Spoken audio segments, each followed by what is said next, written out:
Estados. Presidente, a gente tem, o senhor acabou de mencionar, que vai trabalhar para fazer o Brasil crescer novamente, não é? A gente tem nos últimos dias um cenário aí de queda da Bolsa, de alta do dólar, e uma carta de economistas, apoiadores seus durante a campanha, preocupados com um cenário que possa ser, não é, diferente desse crescimento prometido. Então, gostaria que o senhor comentasse qual vai ser a sua política fiscal e como é que o senhor responde às críticas que foram feitas ao senhor ter feito essa viagem no jatinho de um empresário do setor médico privado aí que fez delação pela Lava Jato. Primeiro-ministro, com a mudança de governo do Brasil, para o senhor, quais são as perspectivas, não em termos de Portugal, mas em termos de União Europeia, então, a partir de 2023? Muito obrigada. Agora, primeiro, eu queria dizer da minha alegria de ter... Eu ainda não li a carta, mas eu fiquei feliz quando companheiros me ligaram dizendo que tinha tido uma carta de pessoas importantes, inclusive de ex-ministros, sabe, me alertando dos problemas econômicos e aconselhando. Eu sou um cara muito humilde e eu gosto de conselho. E se o conselho for bom, você pode ter certeza que eu sigo. A segunda coisa é que, de vez em quando, aparece uma notícia na imprensa, aparece um nervosismo na Bolsa, que não há explicação de ser. Eu vou apenas contar uma coisa para a imprensa brasileira e para a imprensa portuguesa. Eu, quando ganhei as eleições em 2003, o Brasil tinha uma inflação de 12% ao mês. O Brasil tinha um desemprego de 12% ao mês. O Brasil tinha uma dívida pública interna de 60,5% e o Brasil tinha uma dívida com o FMI. Ao terminar no meu governo, a inflação estava a 4,5%, a dívida nossa tinha caído de 60,5% para 37,7%, o Brasil tinha pagado a sua dívida com o FMI, o Brasil tinha emprestado 15 bilhões de dólares para o FMI e o Brasil tinha feito uma reserva de 370 bilhões de dólares, que é o que sustenta o Brasil até hoje. Portanto, eu fico, às vezes, chateado quando eu vejo sinais de que, olha, qual é a política fiscal. Primeiro, eu tenho dito que ninguém tem autoridade para falar em política fiscal comigo, porque durante todo o meu período de governo, eu fui o único país do G20 que fiz superávit primário durante todos os 8 anos do meu mandato. Eu aprendi com a minha mãe, que era analfabeta, que a gente só pode gastar o que a gente tem ou o que a gente ganha. Mas se a gente tiver que fazer uma dívida para construir um ativo novo, que a gente faça com responsabilidade para que o país possa voltar a crescer. Então eu vou cuidar do povo brasileiro com muito respeito, com muita autoridade. Eu quero dizer alto e bom som. Eu tenho um compromisso com o povo brasileiro. E eu vou cuidar desse povo como ninguém jamais cuidou. Eu vou voltar a fazer eles sorrir. Eu vou voltar a aumentar o salário mínimo todo ano. Eu vou voltar a gerar emprego nesse país. E nós vamos voltar a ser responsáveis do ponto de vista fiscal, sem precisar atender tudo que o sistema financeiro quer. Eu fui eleito para cuidar de 215 milhões de brasileiros e, sobretudo, das pessoas mais necessitadas. E eu já dei demonstrações de que responsabilidade fiscal a gente aprende dentro de casa. E eu aprendi com a minha mãe e eu tive responsabilidade fiscal. Portanto, não há nenhuma razão para esse medo, não há nenhuma razão para essa flutuação da Bolsa. É importante que a gente apenas tome cuidado para não... Eu sabia que essa pergunta ia vir.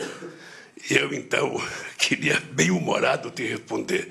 Primeiro, eu fui convidado pelos sindicatos, pelos partidos, pelos governadores da Amazônia, para ir na COP27. E os estados não podiam arcar com a minha despesa. Segundo, eu fui convidado pelo presidente do Egito, que também me convidou, que eu fiquei muito orgulhoso, mas também não pagava a minha despesa. E eu tinha um amigo que queria ir na COP, ele tinha um avião. E eu fui com ele, um avião novo, de boa qualidade, com muita segurança, porque é importante lembrar que um presidente eleito tem que cuidar da sua segurança, sobretudo num país em que você tem bolsonaristas raivosos se espalhando pelo mundo afora. E você sabe que segurança é uma coisa séria e quem tem a responsabilidade de cuidar somos nós. Se o Estado brasileiro fosse democrático e a gente tivesse um presidente responsável, quem sabe ele tivesse oferecido um avião da FAB para me levar. Mas não ofereceu, paciência, eu sou grato ao meu amigo que foi comigo e me emprestou avião. E eu espero que ele esteja disposto, em outras oportunidades, antes de eu assumir a presidência, porque depois eu não posso, se eu tiver alguma viagem, ele quiser me emprestar o avião e ir junto comigo, eu vou agradecer. Muito obrigada. Na União Europeia, o Brasil partilham os mesmos amor à liberdade, o mesmo respeito pela democracia e a mesma convicção de que a prosperidade deve ser partilhada, porque só assim é que é justa. O mundo tem vivido nos últimos anos um período económico muito difícil. Tivemos 2 anos de gravíssimos de pandemia, estamos agora a ter os telhaços e as consequências de uma guerra que tem que rapidamente acabar, que tem que dar espaço à paz e temos que reanimar a economia do mundo, porque é a economia do mundo reanimada que gera emprego, que gera rendimento, que dá perspectivas aos jovens para o futuro, que nos permite a todos termos finanças públicas sãs e, ao mesmo tempo, termos sociedades que se modernizam, que protegem o ambiente. E, para isso, é fundamental que a Europa, o Brasil e a América Latina trabalhem em conjunto. E eu tenho muita esperança que o próximo ano, 2023, marcado pela presidência de Lula da Silva, que vai ter, no segundo semestre, a presidência da Espanha na União Europeia, seja um momento de grande encontro, de reencontro entre a Europa e a América do Sul em geral e com o Brasil em particular.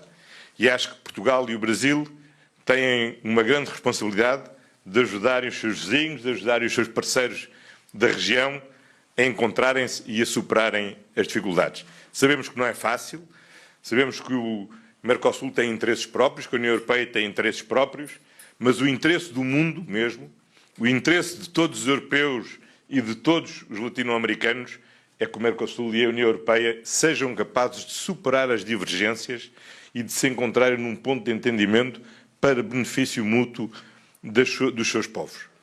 E, se o fizerem, todo o mundo ficará agradecido, porque juntos a Europa e a América Latina são um grande motor para a economia mundial. Olha, eu quero dizer ao primeiro-ministro que esse é um dos compromissos meus de campanha de concretizar o acordo Mercosul-União Europeia. Esse é um compromisso. E dizer que na minha viagem aqui eu vim aprender. Eu vim aprender com a esperteza política do presidente Marcelo e vim aprender com o primeiro-ministro Antônio Costa, porque ele inventaram uma tal de geringonça, que era o que a gente sabia, ganhou as eleições, sabe? Depois consertou a economia portuguesa, depois eu vi a notícia de que ele ia perder, que não estava dando certo, e o que aconteceu foi que ele sozinho ganhou e fez maioria. Então eu vim aqui também para aprender o sucesso desses dois, do presidente e do primeiro-ministro, para ver se a gente consegue fazer o mesmo no Brasil e dar certo. Uai, seu app de vídeos curtos.